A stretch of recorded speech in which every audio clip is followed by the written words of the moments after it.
क्या कर रहे थे हम लोग? वही जो करते कहते और सुनते चले आ रहे हैं कि ध्यान में ही ज्ञान है। ध्यान में ही ज्ञान है। जो देगा ध्यान उसी को मिलेगा ज्ञान, और जितना देगा ध्यान उतना ही मिलेगा ज्ञान। थोड़ा ध्यान थोड़ा ज्ञान, ज्यादा ध्यान ज्यादा ज्ञान, क्योंकि ध्यान में ही ज्ञान है। मैं साबिर अली और आप देख रहे हैं ILC से अली क्लासेस, जो अलीगढ़ बेस्ड नीट जेई का रेजिडेंशियल कोचिंग क्लास है। ठीक है, साथ ही AMU जामिया और दूसरे यूनिवर्सिटी के दूसरे एंट्रेंस की भी तैयारी कराते हैं, जैसे 9th 11th diploma engineering, BSc nursing, CET CUET वगैरह वगैरह की तैयारी होती है। तो जो लोग तैयारी करना चाहते हैं वो कांटेक्ट कर सकते हैं।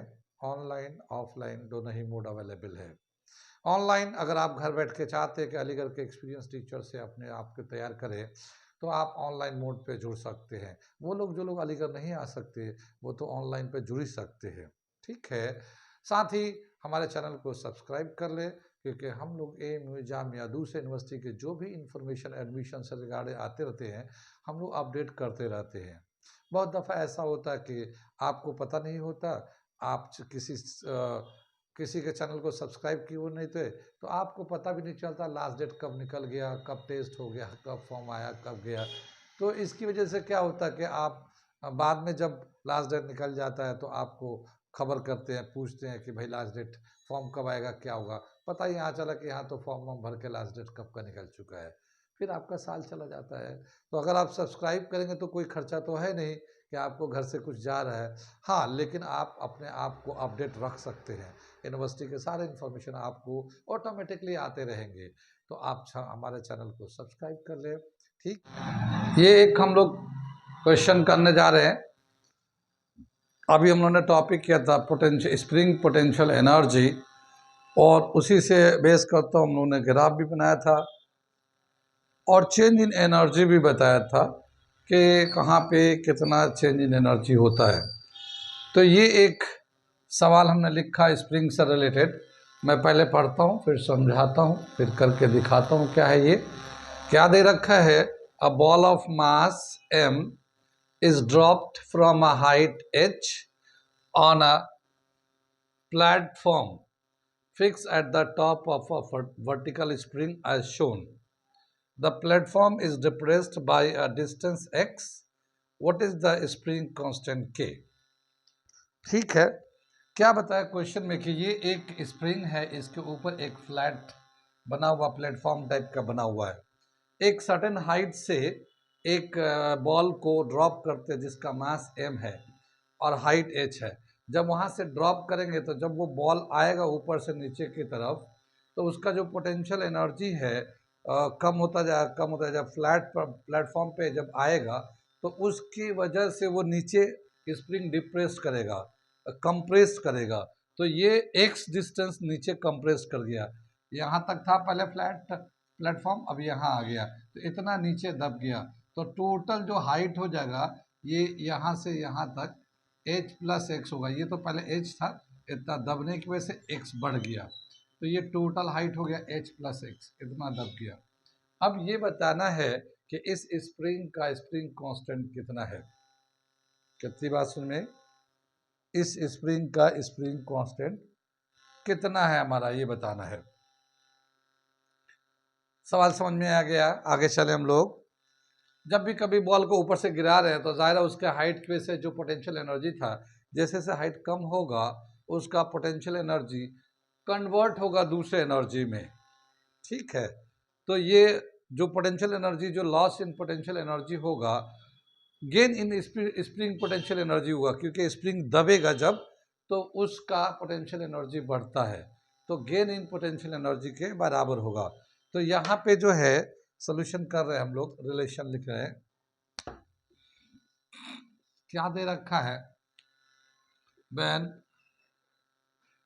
Ball is dropped from height h and the depression is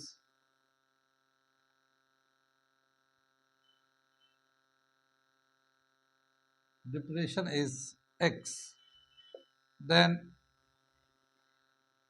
total loss of potential energy, total loss of potential energy क्या आ जाएगा, mgh प्लस x, इतना पोटेंशियल एनर्जी में लॉस आएगा ये, ठीक है। Total loss of potential energy mgh plus x हो जाएगा। Also gain in potential energy, spring potential energy is equal to, also gain in spring potential energy, spring potential energy is equal to half k x square, ठीक है, half k x square. अब क्या बताइए, इतना ही compress हुआ था तो x के हिसाब से ले लिया, कंजर्वेशन ऑफ एनर्जी के हिसाब से क्या होगा, जितना लॉस हुआ उतना ही इसको गेन हुआ होगा। तो according to conservation of energy,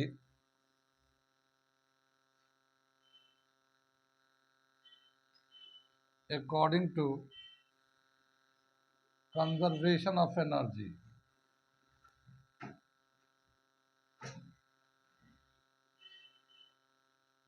क्या हो जाएगा ये, यहां पे हम लोग ले लेते हैं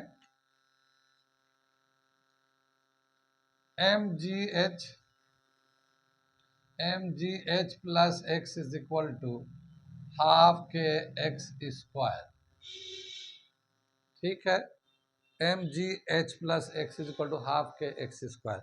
हमें चाहिए स्प्रिंग कांस्टेंट k, तो k का रिलेशन क्या हो जाएगा, mgh प्लस एक्स अपॉन, ये 2 इधर चला जाएगा तो 2 यहाँ आ गया, और ये एक्स स्क्वायर, ये हमारा फॉर्मूला आ जाएगा, ठीक है, स्प्रिंग कांस्टेंट का, ठीक। k is equal to 2mgh plus x upon x square, ये हमारा एक रिलेशन आ जाएगा। चूंकि वैल्यू नहीं दे रखा है, इसका वैल्यू नहीं दे रखा है, मास का कितना है, हाइट का कितना है, तो इसलिए ये एक हमारा रिलेशन आके इस तरह से रुक जाएगा, ठीक है। तो ये हमें फॉर्मूला हम लोग कैसे ड्राइव किया, स्प्रिंग कांस्टेंट निकालने के लिए, जब हाइट से ड्रॉप किया तो इसका ये हम लोगों ने फॉर्मूला डराइव कर दिया या निकाल दिया। अब मैं एक क्वेश्चन इसी के बेस पे करूंगा और इसी फॉर्मूले का यूज़ करना होगा, तो मैं उस क्वेश्चन को लिखता हूं, इसे नोट कर लीजिए पहले आप। ये मैं एक क्वेश्चन लिख दिया इसी कंसेप्ट के बेस पे, मैं पढ़ता हूँ, समझाता हूँ, फिर बताता हूँ क्या क्या और क्या क्या बातें हैं इसमें। A block of mass 2 kg is dropped from a height 1 meter into vertical spring having force constant 490 Newton per meter. Find the maximum distance through which the spring will be compressed. ठीक है, same figure है, एक spring है, उसके 1 metre के height से एक मास जो 2 kg का है उसे ड्रॉप करते हैं और वो स्प्रिंग को कंप्रेस करता है, तो कितना स्प्रिंग कंप्रेस्ड होगा ये बताना है। स्प्रिंग कांस्टेंट का वैल्यू दे रखा है 490 न्यूटन पर मीटर, तो ये सेम इसी फॉर्मूले पे बिल्कुल सेम फिगर यही अप्लाई होगा इस पे। अब हम लोग इसको सोल्यूशन करते हैं, क्या दे रखा है, ये मास कितना दे रखा है, मास ऑफ बॉल, ये 2 kg का ब्लॉक है, ये ब्लॉक है, मास ऑफ ब्लॉक 2 kg का है, ठीक। ये हाइट जहाँ से ड्रॉप करते हैं 1 मीटर का है, हमें रिस्टोरिंग कांस्टेंट दे रखा 490 न्यूटन पर मीटर, ठीक है, और k का वैल्यू तो दे रखा ये हमारा। अब इसे हमें कैलकुलेट करना है, x कितना कंप्रेस्ड हो रहा है, ये x कैलकुलेट करना है। हमारे पास ये फॉर्मूला है, मेन जो फॉर्मूला है वो तो हमारा ये है, ठीक है। कंजर्वेशन ऑफ एनर्जी के हिसाब से क्या होगा, conservation of energy according to conservation of energy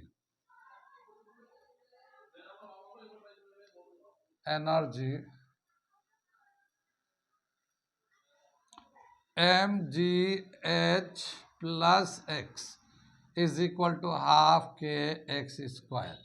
ये हमारा फॉर्मूला हो जाएगा। ये हमने इससे पहले भी बहुत सारे क्वेश्चन में ये बताया है कि जो क्वेश्चन हम लोग कर रहे हैं वो तो उसमें बहुत सारे इन्फॉर्मेशन दे रखे हैं और एक पर्टिकुलर अननोन टर्म को हमें पता करना होता है, लेकिन कोई ज़रूरी नहीं कि खाली वैसा ही क्वेश्चन होगा, कुछ भी पूछा जा सकता है। हमें रिलेशन याद होना चाहिए।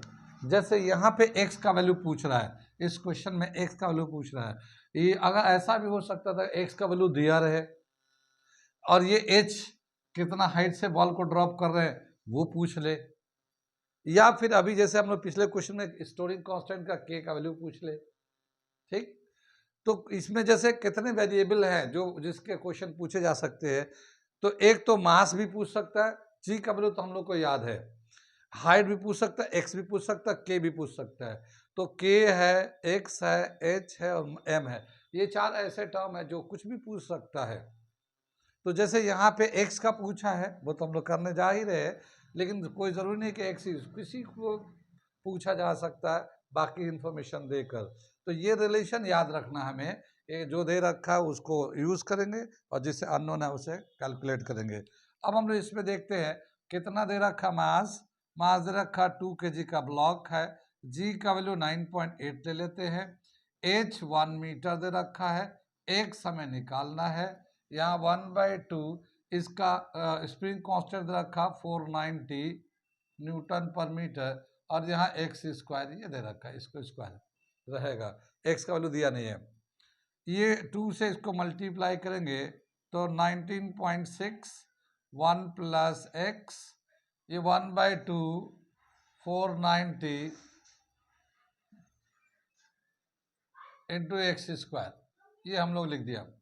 ये 19.6 जो है इसको अगर हम लोग उधर ले जाते हैं डिवाइड में, ठीक है, डिवाइड में ले जाते हैं क्योंकि ये 19.6 49 के टेबल में आता है, वो कैंसिल हो जाएगा।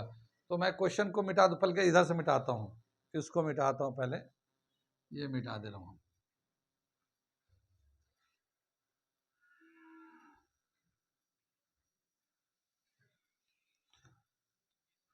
ये 1 प्लस एक्स को इधर ही रहने देते हैं ये, और इसको उधर ले जाते हैं तो कितना हो जाएगा 1/2 490 अपॉन 19.6 एक्स स्क्वायर, ठीक है ना। 19.6 ये नीचे चला गया, ये डेसिमल इसका हटाकर एक जीरो ऊपर बढ़ा देते, ये डेसिमल खत्म हो जाएगा, ठीक है। और ये 49 का टेबल करेंगे ना, 49 टू ज़ा 9 49 4 ज़ा 196 होता है, 49 का अगर टेबल करेंगे तो 4 टाइम में आ जाएगा ये, तो ये 100 आ जाएगा और ये 49 4 ज़ा 196 आ जाता है, ठीक। अब ये 4 से इसको कैंसिल कर देते हैं, 425 ज़ा, ठीक है। 2 को इधर क्रॉस कर देते हैं, 2 को इधर क्रॉस करते हैं 2, ठीक है, प्लस 2x, और ये आ जाएगा 20 is equal to 25x square, 25x square, ठीक है ना। यहाँ पे सब कैंसिल हो गया, इससे ये कैंसिल हो गया, ये एक्स स्क्वायर 25x स्क्वायर ये आ गया, 2 से क्रॉस किया तो 2 अंदर 2 2x आ गया। ये हमारा एक क्वाड्रेटिक इक्वेशन बनने जा रहा है। इन सब नंबरों को उधर ले जाएंगे तो क्या हो जाएगा 25x square minus 2x minus 2 is equal to 0। ये हमारा इस तरह से एक क्वाड्रेटिक इक्वेशन बन गया। अब हम लोग इसको x का वैल्यू निकालते हैं, तो क्वाड्रेटिक इक्वेशन को एक तो मिडिल टर्म से करते हैं, और जरूरी नहीं कि हर क्वाड्रेटिक इक्वेशन मिडिल टर्म हो, तो हम लोग डिस्क्रिमिनेंट मेथड से d निकालते हैं, फिर अल्फा बीटा निकाल देते हैं। अल्फा बीटा निकालने तो आता ही होगा, तो वो मैं करने जा रहा हूँ, इसे मैं क्वेश्चन को मिटा देता हूँ, ठीक है। ये दे रखा हमारा, इसको लेके चलते ऊपर 25x square minus 2x minus 2 is equal to 0। Discriminant निकालते तो डी का क्या फॉर्मूला आता है, याद तो होगा कुछ या सब भूल गए। D is equal to b square minus 4ac, ठीक है।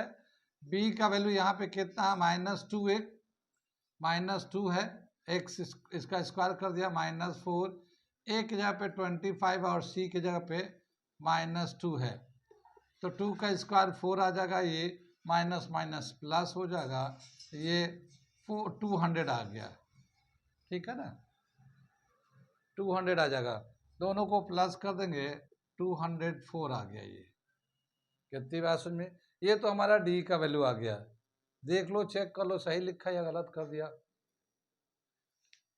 यहाँ से हम लोग निकालते अल्फा बीटा, जो अल्फा बीटा होता है बेसिकली वो एक्स का ही वैल्यू होता है, तो हम लोग x is equal to -b plus -√d upon 2a, ये हमारा फॉर्मूला होता है ये, ठीक। -b तो b की जगह पे -2 है, तो यहाँ पे हम लोग लेते हैं -2 और d की जगह पे ±√204 ले लिया, और ये 2 इंटू ए कितना है 25, ठीक है। यहाँ पे आ जाएगा माइनस माइनस प्लस, तो ये +4 हो जाएगा, प्लस माइनस 204 का रूट लेंगे तो 196 का जो रूट होता है 14 होता है, 196 का जो रूट होता है 14 होता है, लेकिन ये 196 से ज़्यादा 204 है, तो 14 से ज़्यादा आएगा, तो हम लोग क्या कर रहे हैं 14.1 ले लेते हैं, 14.1 ले लेते हैं, ठीक है, अप्रॉक्सीमेट वैल्यू आ जाएगा, और नीचे ये 50 हो गया। ये कितनी बात समझ में आई? अब ये क्या करेंगे हम लोग, यहाँ पे हम लोग प्लस मैक्सिमम कितना कंप्रेशन होगा, तो मैक्सिमम कंप्रेशन के लिए हम लोग प्लस का वैल्यू ले लेते हैं, तो यहाँ पे हम लोग प्लस का वैल्यू लेंगे तो क्या आ जाएगा, ये 4 आ गया, ये 4 नहीं, ये तो 2 आएगा, माइनस माइनस प्लस 2 आएगा, ये तो हम भी क्या करे जा रहे हैं, यहाँ पे जो है ना 2 आएगा, माइनस माइनस प्लस 2 हो जाएगा ये, तो 14.1 प्लस 2 16.1 अपॉन 50 ले लेते हैं हम लोग, ठीक है। और अगर इसको डिवाइड करेंगे हम लोग तो कितना आ सकता है, 16 को 50 से डिवाइड करेंगे तो अप्रॉक्सीमेटली 4 आ सकता है, 4 से थोड़ा कम ही आएगा। कैसे, देखिए 16 है, 16 को 50 से डिवाइड करेंगे तो होगा नहीं, डेसिमल डाल दिया, ये हो जाएगा 160, तो 15 3 150 और ये 10 बचेगा, फिर ये 0 ले लेंगे, 15 2 ये 3.2 आ जाएगा, तो कितना वैल्यू आ जाएगा इसका 0.32, ये हमारा मीटर में आएगा ये, क्योंकि हम लोगों ने यूनिट जो है ना मीटर लेके चल रहा है, तो ये जो कंप्रेशन आएगा, मैक्सिमम जो कंप्रेशन आएगा इसका 0.32 मीटर आएगा। चाहे तो हम लोग इसको सेंटीमीटर में लिख सकते हैं, तो सेंटीमीटर पे अगर लिखते हैं इसको तो कितना आ जाएगा, x is equal to 32 centimetre, ये हमारा एक आंसर आ गया। कितनी बात समझ में आई? तो ये तो हमारा एक फॉर्मूला था, वो फॉर्मूला हम लोग ड्राइव किया था, मतलब क्या kinetic spring kinetic energy spring potential energy is equal to mgh के हिसाब से, और उसको इक्वेट कर दिया था, और इस तरह से यहाँ पे हम लोगों ने क्वाड्रेटिक इक्वेशन को सिंप्लीफाई किया। तो ये हम लोग को थोड़ा बचपना भी याद आ गया, क्योंकि बचपन में किया था, पढ़ा तो था बचपन में हम लोगों ने क्वाड्रेटिक इक्वेशन, ठीक है। चलिए नोट कर लिए, एक क्वेश्चन और मैं आगे कराता हूँ, बहुत अच्छा सवाल वो भी है, तो वो मैं कराता हूँ। हाँ, ये एक क्वेश्चन दे रखा, हम पढ़ते हैं समझाते हैं, ये आया हुआ क्वेश्चन है, IIT में दे रखा है, पुराने पेपर में आया हुआ है। क्या दे रखा, पहले तो फिगर को समझते हैं हम लोग, कि यहाँ पे एक मास है A, इसका मास दे रखा 2 kg, ठीक है, ये दे रखा सवाल में, ये 2 kg का है, ठीक है, और इसको ग्रेविटेशनल पुलिंग एक काम कर रहा होगा, तो इस पे एक फोर्स लग रहा होगा या टेंशन लग रहा होगा, m/g का लग रहा होगा, ठीक है। यही टेंशन जो ना यहाँ से ट्रांसफर होके यहाँ से चला जाएगा टेंशन यहाँ पे, ये टेंशन इधर चला जाएगा, और इसकी वजह से ये बॉडी मूव करना शुरू कर देगा, ठीक है ना, ये बॉडी मूव करना शुरू कर देगा। यहाँ पे जो कोफिशिएंट ऑफ फ्रिक्शन है इसके बीच में ये 0.2 दे रखा है, 0.2 दे रखा है ये। और ये जो स्प्रिंग है, इस स्प्रिंग का स्प्रिंग कांस्टेंट के जो है 196 न्यूटन पर मीटर दे रखा है ये। ठीक है, अब यहाँ से बताना है हमें, दो चीज़ें इसमें बताने हैं। एक तो बताना है कि इस वाले बी वाले ब्लॉक का मास कितना है, और दूसरा बताना कि इस स्प्रिंग का पोटेंशियल एनर्जी कितना स्टोर हुआ। ठीक है, ये इसमें दे रखा है। मैं सवाल को पढ़ता हूँ फिर समझा देता हूँ। मैं तो ऐसे फिगर में समझा दिया, पर मैं इसे फिर से पढ़ता हूँ। 2 blocks A and B are connected to each other as shown। Figure के हिसाब से द स्ट्रिंग मतलब धागे, ये जो जिससे जुड़ा हुआ है, द स्ट्रिंग एंड स्प्रिंग, ये जो स्प्रिंग है, are massless and the pulley frictionless. वो जो पुली लगा हुआ है, यहाँ पे पुली लगा हुआ, ये फ्रिक्शनलेस है। Block B slide over the horizontal top surface of stationary block C. ये सी स्टेशनरी है, इसके टॉप सरफेस पे ब्लॉक बी मूव कर रहा है। And block A slide on the vertical surface of C. और ए जो है वर्टिकल सरफेस ऐसा जो है ना सी का, उस पे वो स्लाइड कर रहा है। तो बी तो उसके ऊपर सरफेस पे, सी के ऊपर सरफेस पे, और ए जो ना वर्टिकल सरफेस पे स्लाइड कर रहा है। ठीक है, both with the same speed, दोनों का स्पीड बराबर है। जितना स्पीड से ये नीचे जाएगा उतना स्पीड से ये हॉरिजॉन्टल मूव करेगा। The coefficient of friction between the block is 0.2, यानी इन दोनों के ब्लॉक के बीच में 0.2 कोफिशिएंट है। And the spring constant is 1960, ये मैंने लिख रखा, newton per metre. If the mass of block A is 2 kg, ये 2 kg का है।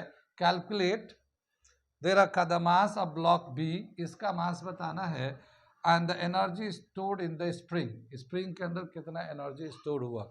ये सवाल था, हमने बाकी जो इन्फॉर्मेशन हमने फिगर पे डाल रखा है। ठीक, आगे चले हम लोग। सवाल समझ में आ गया।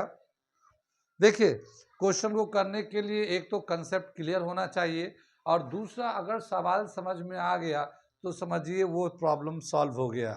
तो एक कंसेप्ट और दूसरा सवाल का समझना बहुत ज़रूरी होता है।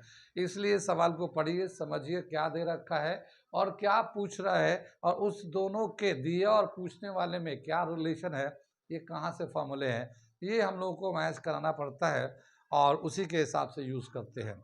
तो अब हम लोग चलते हैं, ये क्वेश्चन को मिटा देते हैं क्योंकि जगह है नहीं बोर्ड पे, तो मिटा देते हैं और बाकी इस सवाल को करने चलते हैं। ठीक है,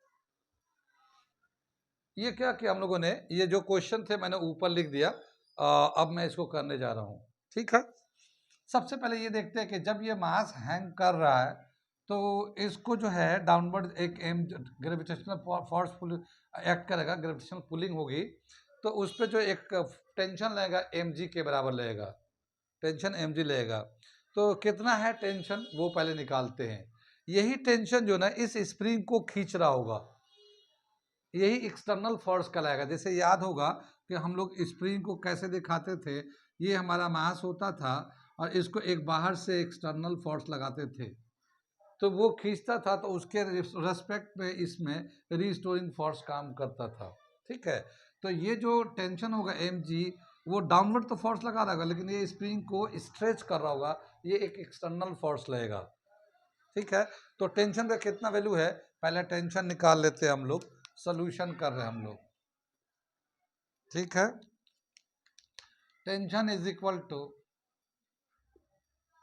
m इंटू जी, और मास ए का जो मास है वो 2 kg का है, ये 2 kg का है, और जी का वैल्यू 9.8 है, 9.8 ले लेते हैं, तो ये कितना आ जाएगा हमारा 19.6 न्यूटन आ जाएगा। ये एक हमारा टेंशन लग जाएगा। कितनी बात समझ में आई? ठीक है ना, ये जो टेंशन है, इस टेंशन की वजह से ये एक्सटर्नल फोर्स के तौर पे काम करेगा, और ये जो है स्प्रिंग में एलोंगेशन होगा। ठीक है, due to this tension there will be elongation in spring so T is equal to k x.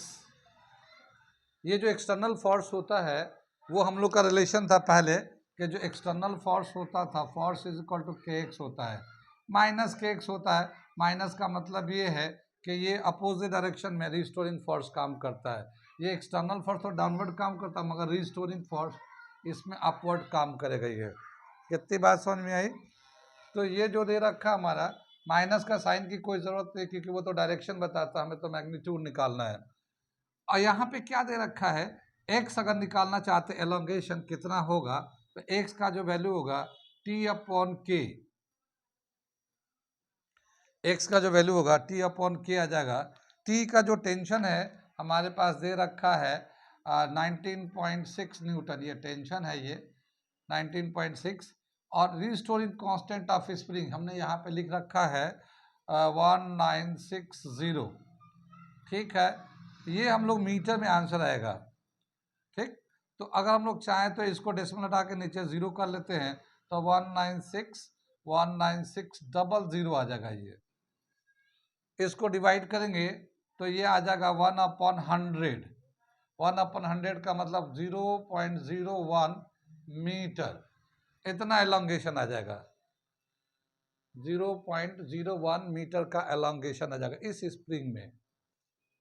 ठीक है, अगर हमें एलोंगेशन जब x पता चल गया कि कितना वो स्ट्रेच होगा तो उसका पोटेंशियल एनर्जी भी निकाल सकते हैं। पोटेंशियल एनर्जी स्टोर्ड इन स्प्रिंग, पोटेंशियल एनर्जी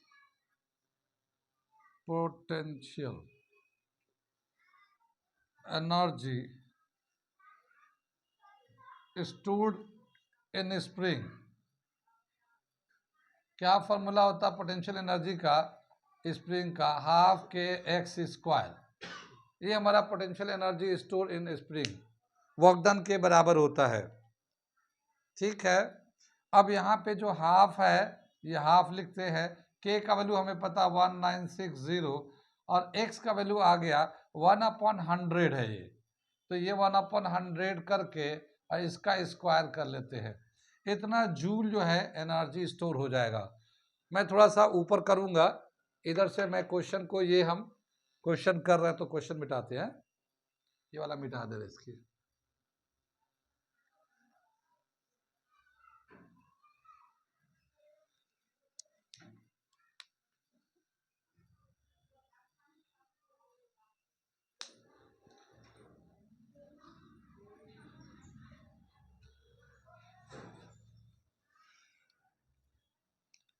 यहाँ पे इसको निकाल के लाते हैं तो क्या आ जाएगा हमारा, हाफ 1960 अपॉन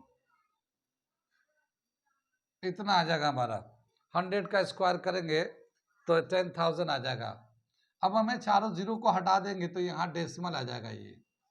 ठीक है, तो ये आ जाएगा 0.1960 अपॉन 2 और इसको 2 से डिवाइड करते 0.098 जूल। ठीक है, 2 से इसको डिवाइड कर तो ये 1 तो होगा नहीं तो 0 ले लिया। 19 2 9 18 1 बचेगा 16 2 8 16, ये 0.098 जूल वर्क डन होगा। या एनर्जी, इतना अमाउंट ऑफ एनर्जी स्प्रिंग में स्टोर हो जाएगा पोटेंशियल एनर्जी के फॉर्म में। तो ये हो गया हमारा स्प्रिंग। ये तो हम लोग दूसरा वाला पहले निकाल लिया, एनर्जी स्टोर्ड इन है स्प्रिंग, ये हमने पहले निकाल दिया। अब हम लोग चलते हैं बड़ा करके इसका मास निकालते हैं। ठीक है, मास ऑफ बी, तो क्या बताए जितना ये टेंशन लग रहा है उतना ही इस पे भी वो टेंशन लग रहा होगा। तो ये जो टेंशन का वैल्यू 19.6 है जो इससे ट्रांसफर होके गया है। ठीक है, कि तो जितना ये टेंशन लगेगा उतना ही इस पे फोर्स लगेगा, तो टेंशन इज इक्वल टू, ठीक है, हम लोग फ्री बॉडी डायग्राम में इस तरह का रिलेशन किया था, इस तरह का फ्री बॉडी डायग्राम में किया है। तो टेंशन इज इक्वल टू, यहाँ पे जो मास है इसका जो मास होगा एम जी, इसको हम एम जी ले सकते हैं, इसका एक नॉर्मल रिएक्शन होगा आर। ठीक है, तो by free body diagram, free body diagram, ठीक है, टेंशन इज इक्वल टू, जो टेंशन लग रहा होगा, ये टेंशन लग रहा होगा तो इसके पीछे जो है ना एक फोर्स लग रहा होगा इस तरह से, frictional force. Frictional force, tension is equal to frictional force लग रहा होगा। फ्रिक्शनल फोर्स को म्यू आर के बराबर रखेंगे। आर जो है ना नॉर्मल रिएक्शन के बराबर होता है, एम जी के बराबर होता है, ठीक है। ये हम लोग m mass of the second body, B body है ये, ठीक है ना, mass of the B body. अब इसके बाद क्या देखेंगे, मास निकालना है तो मास ऑफ बी निकालेंगे, ये टेंशन को डिवाइड कर देंगे म्यू जी से। टेंशन का वैल्यू तो 19.6 है, ये हम लोगों ने यहाँ से दिखा दिया। म्यू का वैल्यू 0.2 है और जी का वैल्यू 9.8 है, ठीक है।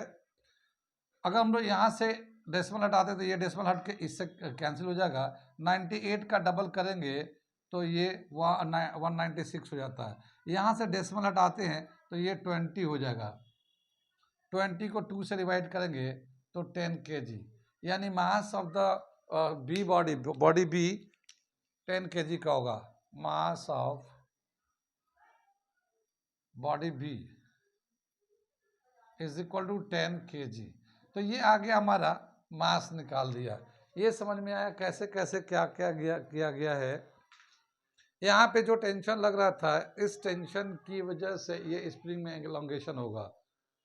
तो हम लोगों ने टेंशन को एक्सटर्नल फोर्स ले लिया और एक्सटर्नल फोर्स लेकर हम लोगों ने tension is equal to k x किया था। यहाँ पे ये लिखा हुआ था tension is equal to k x, ये किया था। तो यहाँ से x का वैल्यू निकाल दिया हम लोग, टेंशन बाई के का वैल्यू रिस्टोरिंग कांस्टेंट दे रखा है, इससे हम लोगों ने x एक्सटेंशन निकाल लिया। जब एक्सटेंशन का पता चल गया तो हम एनर्जी स्टोर्ड इन स्प्रिंग कितना होगा, हाफ के एक्स स्क्वायर के बराबर होता है। x का वैल्यू पता ही है, k का वैल्यू पता है, दोनों डाल के ये निकाल दिया। ये आ गया हमारा 0.098 joule energy store in spring. ये जो टेंशन था, यही टेंशन जो है ट्रांसफर हो गया पुली से और फिर इस बी वाले बॉडी को मूव करने लगा, बी वाले बॉडी को पुल करने लगा। तो वहाँ पे क्या है कि हम लोगों ने फ्री बॉडी में देखा tension is equal to frictional force के बराबर होगा, मिनिमम कम से कम फ्रिक्शनल फोर्स के बराबर होगा तभी बॉडी मूव करेगा। तो frictional force is equal to mu r होता है, mu r r m g होता है। फिर ये मास का निकाला, यहाँ से हम लोगों ने mass of the B body निकाला और वो आया 10 kg का।